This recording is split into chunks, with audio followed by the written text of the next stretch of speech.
E aí, pessoal, espero que estejam todos bem.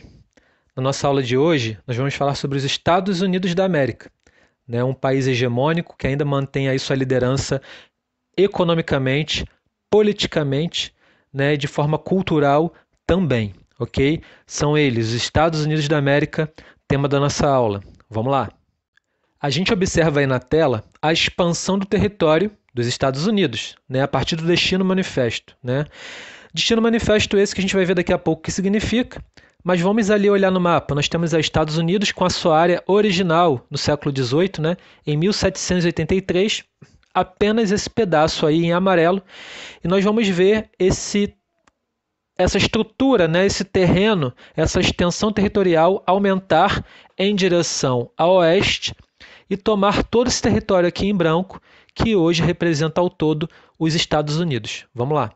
Observando aí, a gente vê, né, que todo o território já foi aí conquistado, cada um em um determinado ano, né? Oregon em 1846, Louisiana em 1803, Texas em 1845, né? Esse território aqui comprado do México em 1853, a Flórida, né, de Miami, da Disney, né, que todo mundo gosta, todo mundo, pelo menos a grande maioria das pessoas sonha em conhecer, né, foi comprado da Espanha em 1819. Né? Então a gente observa aí que de pouco em pouco, né, de compra em compra, de conquista em conquista, os Estados Unidos da América conseguiu se tornar o quarto maior país do mundo em extensão territorial. Né? Sabendo que além desse território que a gente observa aqui na América do Norte, eles têm também o Alasca, né, mais um pouco aqui acima do mapa, e o Havaí, né, as Ilhas Havaianas, lá na Oceania. Ok? Então temos aí o quarto maior país do mundo em extensão territorial, os Estados Unidos da América do Norte. Ok? Na tela a gente observa uma pintura, né, uma figura que expressa o que na verdade é o Destino Manifesto. Na verdade, o Destino Manifesto tem a ver com a crença, né, de que o povo norte-americano, ou seja, os estadunidenses, teriam sido eleitos por Deus, né, para comandar o resto do mundo. Né? Eles têm essa missão de expandir, né, a sua ideologia e comandar o resto do mundo. Então eles usam essa crença divina, né, de que o divino, do que Deus, né, colocou essa missão para eles de conquistar o resto do mundo, e eles aproveitaram tudo isso para colocar em prática o seu expansionismo, né, expandir a cultura estadunidense, a hegemonia estadunidense para todos os cantos do mundo. Ok? Então isso tem a ver com o fator divino, na crença, né, no ideal dos norte-americanos, na ideia deles, na crença deles. Essa é a missão que eles têm que cumprir. Ok? Então, Destino Manifesto é isso aí.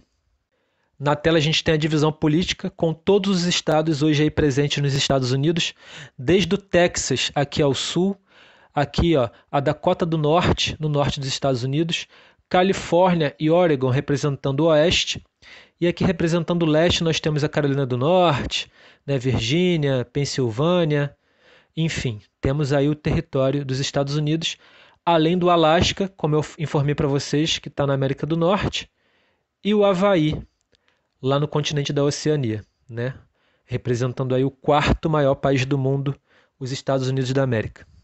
Na tela a gente observa, né, os principais recursos naturais existentes no território estadunidense.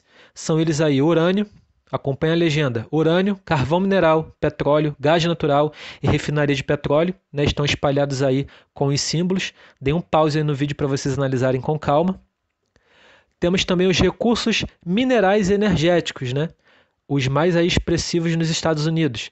Rico em potencial energético e mineral, 30% das reservas mundiais de carvão, 50% das reservas de gás natural, 15% das petrolíferas e 20% de minério de ferro. Né? É o maior consumidor mundial. Tem também as transnacionais, que vai para os países periféricos, e uma crescente dependência do exterior.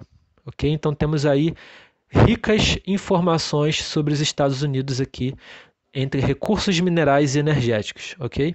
Na tela nós temos aí o Manufacturing Belt, né, ou seja, o cinturão, aqui sendo localizado no nordeste dos Estados Unidos, com Shipts, né, que é uma megalópole formada por Chicago e Pittsburgh, e Boswash, uma outra megalópole, né, formada aí por duas grandes cidades interligadas, lembram?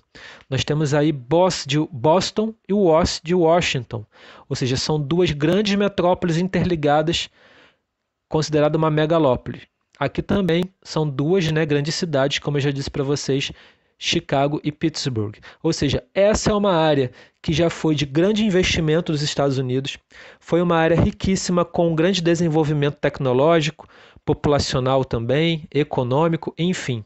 Hoje não é mais a área que mais recebe investimentos, né? Sendo considerada aí até por muitos Rust Belt, cinturão enferrujado, né? Uma área que já foi gloriosa e hoje não é mais tudo isso.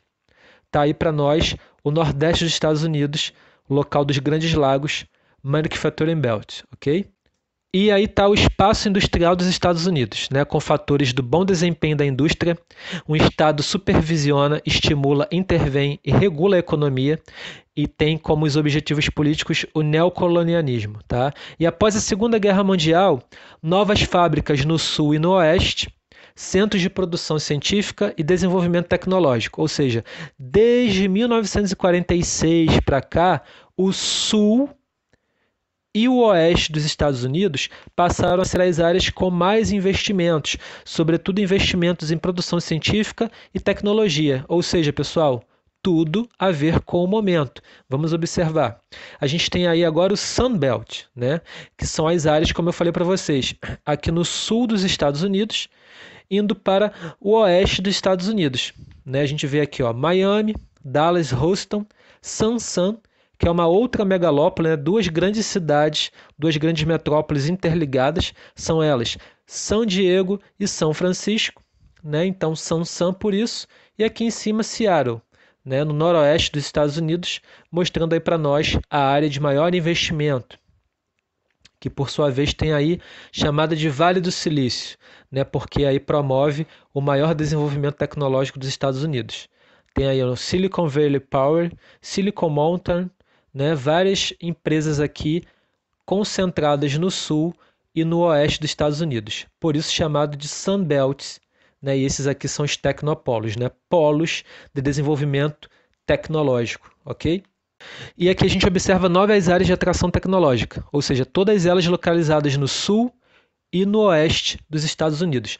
Todas essas marcas aí conhecidas, né, pelo mundo todo, como Nextel, a Apple, Microsoft, Texaco, Exxon, a NASA, a própria Disney, né? Então, sem tirar nem pôr, realmente o Sun Belt é a área com maior sucesso atual dos Estados Unidos, ok?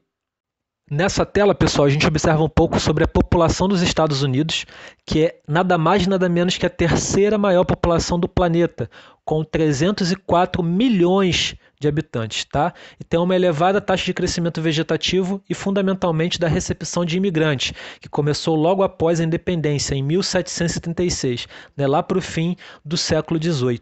Okay? Então a imigração foi um fator decisivo no processo de desenvolvimento dos Estados Unidos, pois os europeus representavam mão de obra barata e abundante, como também foi no Brasil. Né? Muitos italianos e alemães vieram para o Brasil, como também foram para os Estados Unidos. Okay?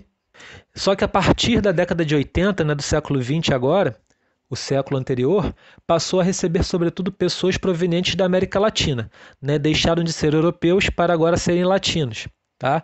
Muitos acabaram se integrando ao mercado de trabalho de baixa qualificação. Esse fato provocou um endurecimento de controle da fronteira, né, entre México e Estados Unidos. Por quê? Porque a maioria deles entrou ilegalmente no território estadunidense, tá? E através da qual entra ilegalmente a maioria dos imigrantes da América Latina. Por isso, os Estados Unidos, né, endureceu muito mais, está muito mais sendo reservado, né, conservador em relação à entrada de imigrantes, ok? Nessa imagem a gente observa, né, um dos motivos pelo qual eles endureceram, né, com essa imigração. Levantaram um muro, né, entre os Estados Unidos e o México, que é altamente vigiado, né, para que as pessoas não consigam entrar no território dos Estados Unidos. Né, mas a gente observa ali que as pessoas tentam de tudo para fazer com que aconteça essa imigração, né? Eles precisam entrar nos Estados Unidos por vários motivos, mas um dos fatores principais é o econômico, né? Onde eles querem ter qualidade de vida melhor, conseguindo empregos melhores, ok? Existe, dentro da população estadunidense, o maior crescimento vegetativo entre negros, asiáticos e hispânicos, né? E os brancos, a taxa de crescimento populacional próximas de zero, ok? Padrão de vida elevado de boa parte da população com uma alta expectativa de vida. Por quê? Porque lá eles têm um elevado padrão alimentar, analfabetismo quase zero, quase nulo, alto nível de assistência médica hospitalar e baixa taxa de mortalidade infantil. As crianças nascem e passam de 1 ano de idade vivas, sem nenhum tipo de morte dentro desse período. Por isso que é considerada baixa a taxa de mortalidade infantil, ok? Entretanto, nem tudo é ouro, nem tudo é mil maravilhas. A gente observa que também existe o aumento da pobreza nos Estados Unidos. O alto padrão de vida da população não significa que não haja pobreza.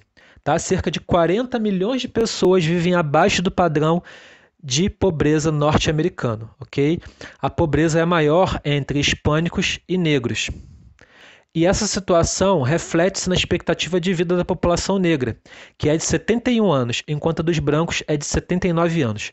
Um absurdo, né, pessoal? A gente observa aí que existe sim esse contraste social também nos Estados Unidos da América do Norte. Né? Como eu disse para vocês, não é mil maravilhas em nenhum canto do mundo, nem mesmo nos Estados Unidos.